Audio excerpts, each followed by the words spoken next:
নমস্কার বন্ধুরা, আমার ইউটিউব চ্যানেল অমিত ব্লগ টিভিতে তোমাদের সকলকে স্বাগত জানাই। আমার আজকের গন্তব্য বীরভূমের রায়পুর রাজবাড়ি।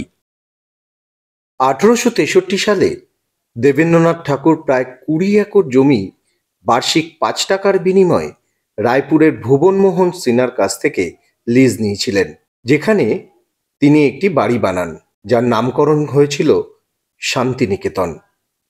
পরের ইতিহাস আমরা সবাই জানি। আজকে যা দেখব সেটা ভুবনমোহন সিনহাকে কেন্দ্র করেই। ভুবনমোহন সিনহার পৈতৃক সম্পত্তি কালের ইতিহাসে ধ্বংসস্তূপে পরিণত হয়েছে। আজ আমার গন্তব্য সেই ইতিহাস বিজড়িত রায়পুর রাজবাড়ি। বোলপুর থেকে ইলামবাজারের রাস্তা ধরে বেশ কিছুটা এগিয়ে বাঁদিকে ঢুকে পড়লেই পৌঁছে যাওয়া যায় রায়পুর গ্রাম। এখানেই রয়েছে রায়পুর রাজবাড়ির পরিত্যক্ত ইতিহাস। রায়পুর রাজবাড়ির এই মন্দিরে আজও নিত্য পূজা হয়। মন্দিরটির সংস্কার করা হয়েছে। একটা সময় এই পথেই রাজবাড়িতে প্রবেশ করার মূল ফটক ছিল। কালের বঞ্চনায় অবহেলিত রাজবাড়িতে বর্তমানে ঢুকতে হয় ভেঙে যাওয়া দেওয়ালের ভেতর দিয়ে। হ্যাঁ, এই হলো রায়পুর রাজবাড়ির বর্তমান ফটক। এই পথেই ট্যুরিস্টদের এখন ভেতরে ঢুকতে হয়। ভুবনমোহন সিনহা বা সিনহা পরিবার ছিলেন বোলপুর সহ বীরভূমের সমস্ত জমির মালিক। আজ তাদের রাজবাড়ি অনাদরে, অবহেলায় দাঁড়িয়ে রয়েছে বাংলার অতীতের গৌরবোজ্জ্বল স্মারক হয়ে। সিনহা পরিবারের সর্বোত্তম পুরুষটি ছিলেন লর্ড সত্যেন্দ্র প্রসাদ সিনহা, যার নামাঙ্কিত কলকাতার লর্ড সিনহা রোড। বীরভূম জেলার রায়পুর গ্রাম ছিল সিনহা পরিবারের বাসস্থান। দীর্ঘদিন ধরে তারা তাদের ব্যবসা বাড়াতে থাকেন এখানে। বীরভূম জেলার প্রায় সব জমির মালিক হয়ে ওঠেন এই সিনহা পরিবার। তাদের নিজেদের জন্য 120টি কক্ষযুক্ত এই বিশালাকার প্যালেসটি নির্মাণ করিয়েছিলেন। এই রাজবাড়ির ভেঙে যাওয়া দরজা এবং পাল্লাহীন দেওয়ালগুলি রহস্যের আবহ সুর তোলে। এই জীর্ণতা রাজবাড়িকে ক্রমশ গ্রাস করে চলেছে। যে রাজবাড়িতে একসময় মানুষের ভিড়ের সমাগম থাকত, আজ সে ধ্বংস হওয়ার প্রহর গুনছে। অবহেলিত জীর্ণ রাজবাড়ি বলতে আমরা কি বুঝি?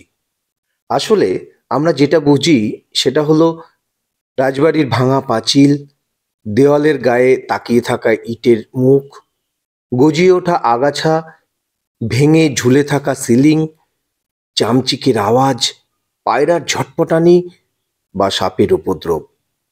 এরকমই একটা ধ্বংস হয়ে আসা প্রায় 300-400 বছরের প্রাচীন অট্টালিকায় প্রবেশ করে এবং সচক্ষে ঘুরে দেখে আমারও গা ছমছম করে উঠেছিল। তবুও ঘুরে দেখার নেশায় রোমাঞ্চকর পরিবেশ উপভোগ করতে পারলাম এই রায়পুর রাজবাড়িতে। যেদিকেই যাচ্ছি শুধু ভাঙা দেওয়াল, ইটগুলো আমায় দেখে যেন কুৎসিত হাসি হাসছে। উপরে তাকালে শুধুই নীল আকাশের আয়তক্ষেত্র।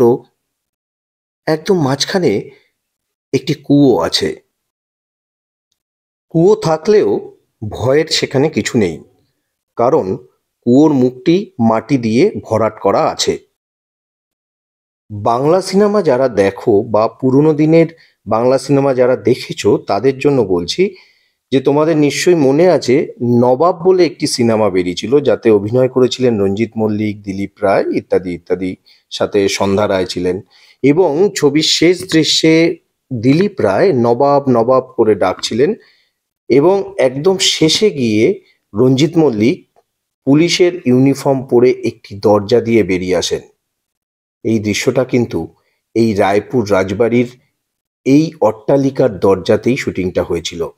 এটা কিন্তু আমি লোকাল একজন মানুষের থেকেই জানলাম।